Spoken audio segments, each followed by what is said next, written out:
भद्रकालीत तलवार घेऊन दहशत माजवणारा अल्पवयीन युनिट 1च्या ताब्यात। नाशिक शहराच्या गुन्हेगारीत अल्पवयीन तरुणांचा फार मोठ्या प्रमाणात सहभाग दिसून येत आहे।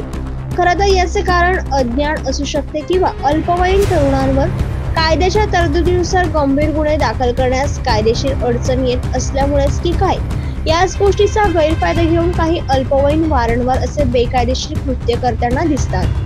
त्याचेच एक उदाहरण म्हणजे नाशिक शहरात प्रतिबंधात्मक गस्त करीत असताना पोलीस अंमलदार मुक्ता शेख यांना माहिती मिळाली की जनसेवा हॉटेल समोर रोड व दरबार रोड भद्रकाली येथे एक तरुण हातात धारदार तलवार घेऊन दहशत माजवत फिरत आहे।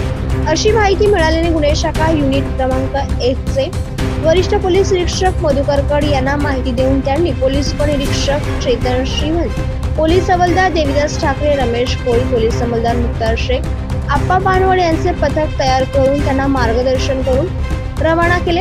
नमूद पथकाने मिळालेल्या बातमीच्या अनुषंगाने दिनांक 8/2/2025 रोजी 8:20 सुमारास सापळा लावून जनसेवा हॉटेल समोर रोडवर दरबार रोड भद्रकाली नाशिक येथे एक अल्पवयीन तरुण हा धार लोखंडी तलवार घेऊन रस्त्याने फिरून दहशत निर्माण करत फिरत असल्याने त्यास ताब्यात घेऊन त्याच्या ताब्यातून 1000 किमतीचा धार तलवार ताब्यात घेऊन विधी संघर्षित बालक याच्या विरोधात सरकारतर्फे पोलीस कॉन्स्टेबल मुक्ता शेख यांनी फिर्याद घेऊन भारतीय हत्यार कायदा कलम 4/25 व महापोका कलम 135 प्रमाणे गुन्हा दाखल केला आहे।